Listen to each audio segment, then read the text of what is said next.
El extraordinario. Extraordinario. Le han pegado 5 tiros. Juan Pringui Prats, el primer magnicidio. Juan Pringui Prats, dime tú quién ha sido pro. Dime tú. ¿Eh? ¿Qué pasa? ¿Que el teclado no escribe? Parece que se ha muerto. ¿Y cómo escribo yo ahora el epílogo de Crímenes el musical? Dios mío, ¿esto qué es? R. La pantalla se está llenando de R's. Yo soy tu reggaetón. Oh, otra vez una letra que se me revela. Porque yo el reggaetón nací de la rabia, de la irritación de los repudiados. El reggaetón es la revolución musical de las últimas décadas. Y en esta temporada hemos jugueteado un poquito con él porque es la banda sonora de esta época. Vengo del reggae y del rap, y a toda la mami pongo a perrear. Eso es lo más interesante de la música y de la vida. La mezcla, la evolución, lo que surge alrededor. Tan fascinante es el reggaetón como el drill o el trap, o como el freestyle o el rap. Esta música urbana que los chavales hacen en las calles y en sus casas con 2 programas. Y esto no va de preciosismos ni de voces líricas. Va de expresión, de relatar, de referir, de contar movidas en rimas. Va del fraseo y del rapeo, de estudios caseros y cantares callejeros. Y si miramos atrás, allá por nuestros tatarabuelos, veremos la literatura de cordel y los romances de Ciego. Yo hago el cordel, te lo recuerdo. Lo sé, eres la R de literatura de cordel. La letra que le da la vibra a esas palabras. Y vas a contar eso de qué va. Sí, lo voy a contar. La literatura de cordel eran pliegos o papeles que relataban sucesos en versos. No era periodismo de oficio, de investigar y contrastar. Eran relatos populares que iban por otros canales. Lo que ocurre hoy en las redes sociales. Eran folletitos de textos impresos que vendían los buhoneros y los vendedores ambulantes. Loca, explica que un buhonero es un vendedor de baratijas, que no todos vivimos en la Edad Media como tú. Y los vendían en tenderetes que iban llevando de un sitio a otro por las calles de la ciudad. Vamos, como un kiosco, pero cutre y antiguo. Y como los colgaban en una cuerda por el lugar donde se doblaba el papel o agarrados con una pinza, ¡ping!, los llamaron literatura de cordel. Colgaos como unos gallumbos recién lavaos. Era una literatura de lo inmediato, de lo que se hablaba en ese momento. Rápidas como las redes hoy, raudas. Hemos olvidado la literatura de cordel porque no se le ha dado importancia. Pues menuda jodienda, porque no se recuerda.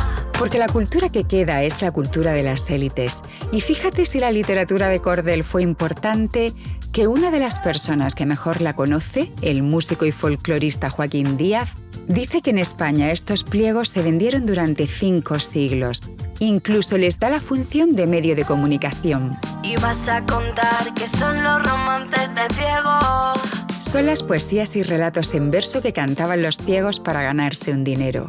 A veces los componían ellos y a veces los aprendían de otros. Los cantaban con sus guitarras, sus violines o sus acordeones. Eran como unos magazines ambulantes, o el TikTok de la edad moderna, aunque más dado al cante que al baile. Revela alguno, hermana, dame un ejemplito, un arquetipo. Pues mira, te voy a mostrar un romance de Ciego sobre el crimen de Riego. Escucha cómo solían empezar las coplas. Iban abriendo boca para que la gente se acercara, escuchara su cantar y luego apagar. Vengan viejos mozos, chicos, señoras y caballeros, militares, modistillas y reverendos del clero. Acérquense que es barato escuchar a este coplero, que siempre cuenta la historia mejor de todos los tiempos. No hay crimen que yo cante, ni hazaña de gran guerrero, ni batalla, ni conquista, ni cogida de torero. Y ahora escucha cómo termina el romance. Distinguida clientela, ahora sí que acabó el cuento. Échenle cebada al rabo del burro después de muerto, cual si corrigiendo errores y honores a los que han muerto pudieran resucitarse deshonras y vilipendios. Eso es gastar como tontos el precioso oro del tiempo. Vayan con Dios, mozas, chicas, señoras y caballeros. Y no se olviden de dejar una limosna a este ciego.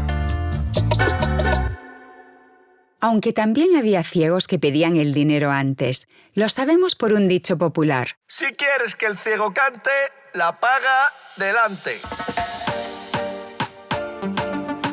Pero a mediados del 19 se armó el lío. La prensa empezaba a tomar fuerza. Los periodistas buscaban lo veraz, comprobar, contrastar, y encima estaban sometidos a la censura previa. En cambio, los ciegos cantaban lo que querían, a veces con sátira y con ironía. ¡Qué maravilla! Y a veces hasta con alguna mentirijilla. Arrea, rivalidad, redactores y reporteros contra romanceros ciegos. Los gacetilleros y los cantantes de romances tuvieron el mismo beef que tienen hoy la prensa y las redes sociales. Pelea, pelea, pelea, pelea, pelea, pelea. Los periodistas dicen que se rigen por el rigor, contrastar las fuentes y comprobar los datos. Eso en teoría, chata. Pero en las redes sociales, la gente dice lo que quiere. Y eso está muy bien, pero... ¡Jesucristo con todos sus clavos! ¿Cuántas mentiras se hacen pasar por datos de verdad? Dame un ejemplo rumboso de un romance con errores. Te doy esta coplilla sobre la muerte del general Prim. Escucha. En la calle del Turco mataron a Prim, sentadito en su coche con la Guardia Civil. 4 tiros le dieron en mitad del corazón, 4 tiros le dieron a boca de cañón. Aunque en realidad, a Prim le dispararon en el hombro y en la mano. Quizás dijeron eso porque ese era el rumor. Sí, los romances se alimentaban de habladurías y pintaban los sucesos con color, con calor. No había que esperar a tener los datos exactos para componer la copla. Era mejor contarlo zumbando. ¡Vamos! ¡Rápido! Rapidito, rapidito, rapidito, raudón. Run, run, run, run, run, run, run. Y también lo hacían por la rima.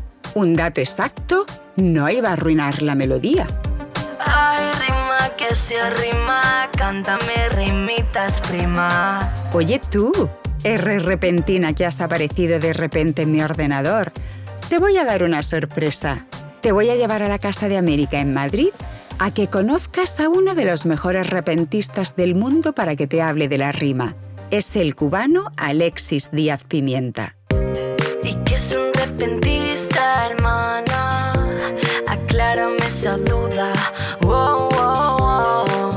Alexis, explícale a esta R risueña y resplandeciente qué es el repentismo. El repentismo es el arte de crear en versos, con estrofas clásicas, para diferenciarlo, por ejemplo, de las tradiciones de improvisación contemporánea como el hip hop. O sea, para mí el hip hop es una variante del repentismo contemporáneo, pero se diferencia y se distancia del repentismo tradicional en que no utiliza estrofas que vienen de la literatura clásica medieval.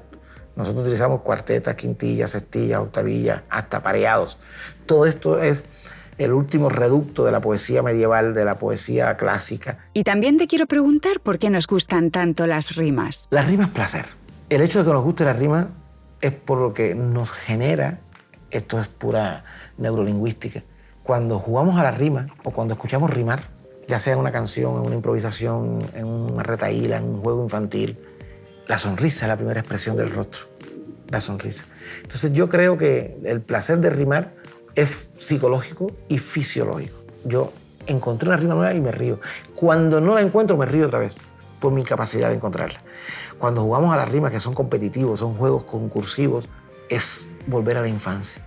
Te encuentras adultos mayores, gente muy seria, gente muy entendida, que se infantiliza cuando comienzan a jugar a la rima. Entonces, el misterio está en el placer que genera. ¡Qué maravilla! Placer y alegría. Eso es la rima. Es el Tetris del lenguaje. Esta palabra encaja aquí, esta fuera de aquí. Bueno, R, ya sabes qué es el repentismo y por qué nos gustan las rimas. ¿Y ahora ya? ¿Me vas a dejar trabajar o tienes una preguntita más?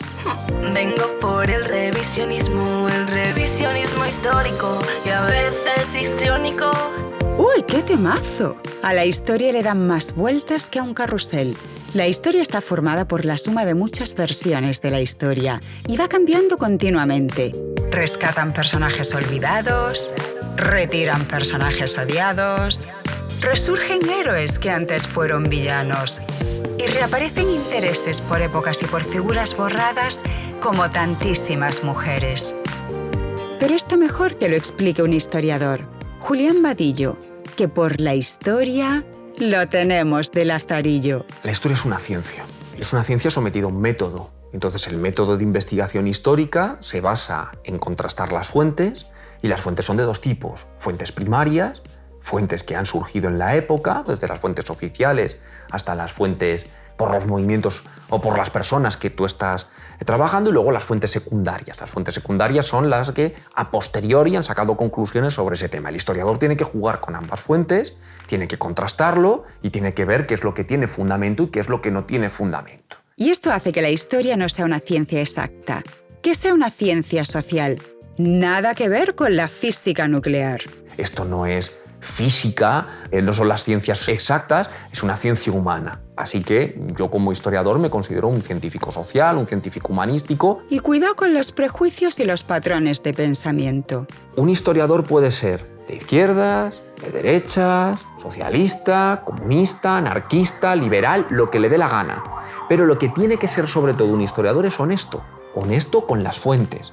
Entonces, si las fuentes nos dicen una cosa, nosotros tendremos que corroborarlo o someterlo a todo el análisis que se juzgue. El problema es que muchas veces nos dejamos guiar por lo que son los lugares comunes. Nosotros muchas veces partimos de nuestros propios prejuicios. Entonces, a partir de ese prejuicio construyo el discurso. Y eso es un error.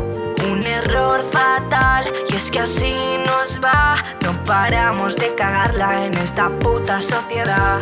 Oye, guapa, que aquí no estamos para lamentos. Venga, repliega alas, que aquí hay trabajo. Que tengo que ponerme ya a escribir la 4ª temporada de Crímenes, el musical. Así que, ala, circulando. Y si tan R eres, llévate a esta gente de aquí. Sí, la que está escuchando el podcast. Llévatela a hacer lo que mejor sabes. A rumbear. Que la vida son 4 días para gastarla en tonterías.